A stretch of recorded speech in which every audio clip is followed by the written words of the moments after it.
As últimas horas foram movimentadas no tricolor, com informações importantes no departamento médico e um treino coletivo que deve ter irritado o técnico Renato Portaluppi. Nós vamos falar sobre os bastidores do Grêmio, afinal de contas teve até falta em treinamento. Salve galera, tudo certo com vocês? Chegando aqui no A Dupla para destacarmos o Grêmio. Eu sou o Matheus W e nós vamos juntos com o Diário do Grêmio KTO, então deixa o teu like, compartilha o vídeo, te inscreve no canal, ativa as notificações e vem fazer parte do A Dupla. Passa na KTO, te registra, usa o cupom A Dupla que você ganha 20% em cima do primeiro depósito e deixa os jogos bem mais interessantes. KTO.com, onde a diversão acontece. Sem muito papo, sem muito lero-lero, porque o dia foi agitado. As últimas horas foram bem agitadas lá no CT Presidente Luiz Carvalho, onde estive acompanhando o tricolor, e foi longe do CT que o caminho para o hexacampeonato da Copa do Brasil se desenhou. A CBF fez o sorteio e, como você já sabe, o Grêmio encara a equipe do Bahia nas quartas de final da Copa do Brasil. O primeiro adversário gremista, nas quartas de final ou nessa reta final de competição será o Bahia.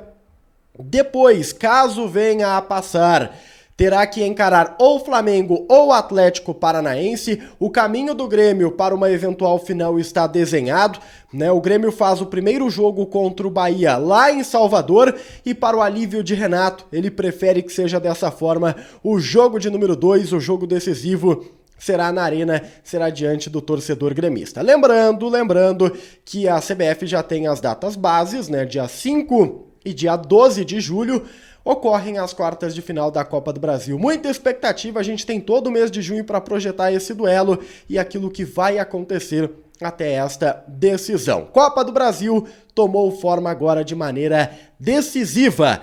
Para falarmos sobre o treinamento, eu preciso que a gente se desloque mentalmente para o CT Presidente Luiz Carvalho, porque lá ocorreu a reapresentação do Grêmio e uma reapresentação muito movimentada, cheia de informações, Primeiro porque, como já falamos neste conteúdo que aparece aqui em cima, Adriel faltou no treino.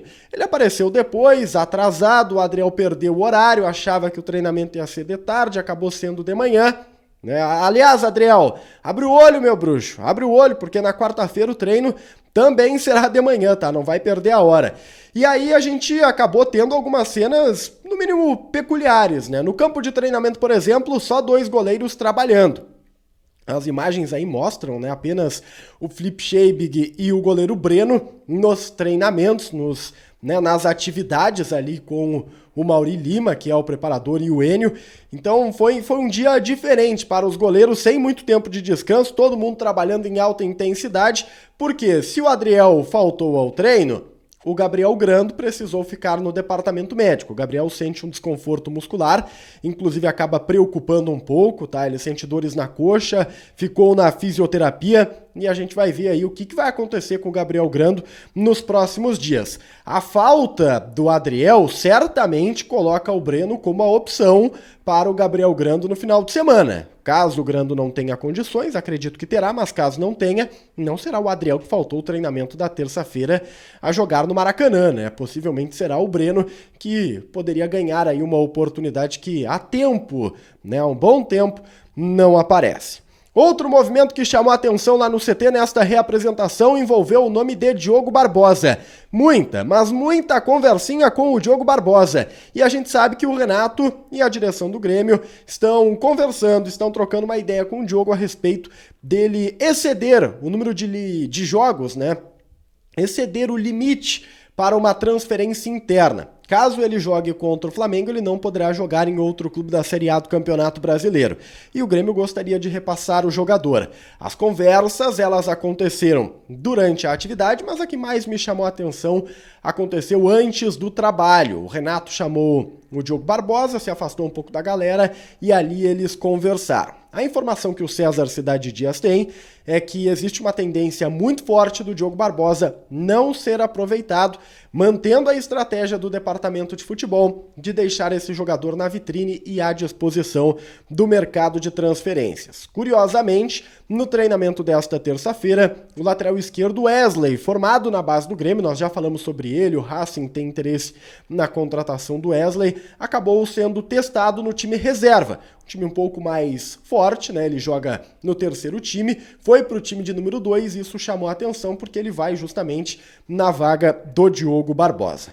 Aproveitando que a pauta é a lateral esquerda, Cuiabano, que tem jogado como um ponta, é verdade, não trabalhou com bola. Cuiabano ainda se recupera das dores nas costas por conta da pancada que sofreu lá em BH, no jogo contra o Cruzeiro pela Copa do Brasil, e apenas correu ao redor do gramado. Ele será avaliado no decorrer da semana para saber se terá condições de ir ao Rio de Janeiro para a próxima rodada do Campeonato Brasileiro. Além de tudo isso, meu velho, teve treinamento coletivo, coletivo dos reservas, é isso aí, mas não foi um bom coletivo. A gente vai mostrar as imagens aqui na sequência, mas eu já antecipo. Foi um coletivo ruim, de poucas oportunidades, onde o Renato trabalhou e trabalhou bastante. O time reserva tá aí na tela, ó. Teve no gol Breno, João Pedro, Natan, Carioca, que é o Gustavo Martins, né? O Diogo Barbosa, Lucas Silva, Mila, Galdino, Natan, Zinho e Vina. Vina como falso 9, centroavante, cada vez mais afirmado nesta posição. Já falamos que o Grêmio não pretende contratar um centroavante porque vai apostar no Vina nesta tarefa. O time sub-20, entre aspas, né? Um time sub-20 fortalecido com alguns profissionais. Tinha Felipe Scheibig, Thomas, Luciano, Paulo, João, Wesley, lateral esquerdo, Darlan, Ronald, Gustavinho, Natan Fernandes, Lian e André. Como disse, o Wesley depois foi testado no time de cima e o Natan Fernandes também. Natan Fernandes, ele entrou na vaga do Zinho no segundo tempo e isso me chamou bastante a atenção. Mas chega de papo, vamos dar uma espiadinha naquilo que dá para considerar os melhores momentos desse coletivo. Eu fiz uma forcinha aí, vambora. Ponto bem importante é que nessa atividade o técnico Renato ele utilizou de novo o esquema com 4 defensores, né? O 4-2-3-1 nas duas equipes. E por incrível que pareça, nenhuma ação ofensiva a ser destacada com mais brilho. Boa. A primeira finalização acabou sendo do Natan Fernandes e o que a gente pôde observar ao longo da quase uma hora de atividade, uma hora de treinamento coletivo, foi isso aí, um Renato bastante participativo. Na melhor jogada do time de azul, formado pelos reservas, pelo lado esquerdo, Zinho aparecendo bastante. Falo da melhor jogada, mas na verdade são as melhores jogadas e que não resultaram em absolutamente nada. Na cobrança de escanteio, Gustavo Martins, o Carioca, quase faz aí de calcanhar. Mas o Renato não ficou satisfeito. Em nenhum momento do treinamento ele aparentou estar satisfeito com a produção e parava demais a atividade, como dá para perceber aí. Esse tipo de comportamento não é comum no técnico Renato. Ainda assim, na terça-feira de reapresentação ele parou um monte. As orientações eram muito para Everton Galdino e para o Wesley também, lateral esquerdo. Mais uma chegada pelo lado esquerdo, agora com o Diogo Barbosa, que tentou fazer um cruzamento fraco e errado. O time reserva veio na recuperação do Natan e o chute do Vina de fora da área, o Vina jogando como um falso 9. Aí tá ele, ó, Zinho. Não foi bem no treino, mas foi, né, o ponto mais ofensivo. O problema são as escolhas do Zinho. Tem boa velocidade, tem até um bom drible, mas a tomada de decisão acaba deixando um pouco a desejar. O time sub-20 chegou, uma finalização forte, bonita, bem batida e muito bem defendida pelo Felipe Scheibig. Aliás, cuidem Felipe Scheibig, nossa defesa aí, hein? Cheia de qualidade na finalização do Gustavinho. Foi bem demais o Scheibig na ausência do Adriel, pontos para ele. Aí tá o Zinho, velocidade, drible na hora de concluir. Acaba, né, perdendo, desperdiçando a oportunidade. Time reserva tentando se impor na base da pressão. O Diogo Barbosa recupera, chute para fora. Valeu, Diogo Barbosa tentando. O intervalo do treinamento coletivo foi marcado mais uma vez pelo Renato trabalhando. E conversa o homem, conversa tentando ajeitar. Fez modificações, tirou o Zinho do time de cima, deu oportunidade para o Natan Fernandes. O Diogo Barbosa também acabou saindo, né, dessa escalação do time reserva, indo para o banco de reservas, né, na verdade, o Diogo Barbosa, ele não seguiu na atividade com bola, mas assim, pouca coisa mudou, tá? Algumas jogadas, algumas finalizações, algumas boas defesas, né? Esse é o chute torto do Vina pela linha de fundo. Aqui é um ataque da equipe sub-20, um cruzamento na tentativa de chuveirar para a área e ver se acha alguma coisa, até que rolou a bola à tabela com o Zinho. O Zinho foi pro sub-20 e acabou dando, né, essa apertadinha, colocando essa velocidade no time sub-20. E o Felipe Scheib trabalhando, finalização bonita, dessa vez me pareceu ser do Everton Galdino. Ó o Zinho, essa foi, eu acho que a melhor jogada dele, tá? Porque a finalização saiu bem, saiu bonita, mas não entrou porque o goleirão estava esperto. E aqui mais uma pancada, dessa vez do Lucas Silva, bateu bonito para a defesa do Felipe. E pra gente fechar, driblou, pedalou, bateu para fora. Thomas Luciano, 0-0.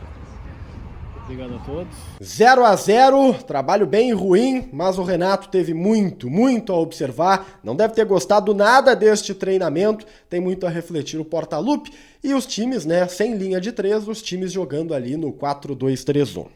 Sobre departamento médico, para a gente entrar na parte final do Diário do Grêmio KTO. Primeiro ponto, lateral direito Fábio, teve uma lesão confirmada, uma lesão ligamentar no joelho, para por pelo menos 1 mês e meio, o que significa dizer que João Pedro vai recuperar o posto de titular no tricolor. Uma outra situação médica. Vina, depois do coletivo dos reservas, saiu de campo acompanhado dos médicos. Ele sentiu a musculatura e vai precisar ser avaliado nesta quarta-feira. Fica aquele pontinho de interrogação em cima do nome do Vina, até que a gente tenha, né, algum tipo de posicionamento. Mas é uma preocupação, pelo menos momentânea. Para a gente fechar o nosso diário agora sim, o presidente Guerra falou sobre Lionel Messi, a pauta das últimas horas, dos últimos dias. Ele conversou com o pessoal de GZH e disse o seguinte: é irreal a conversa com o Messi. Sou um presidente que não gosto de alimentar falsas expectativas nos torcedores. Prefiro cortar o mal pela raiz. Deixa o like, compartilha o vídeo, te inscreve no canal, ativa as notificações e vem fazer parte do A Dupla. A gente se vê! Tchau, tchau.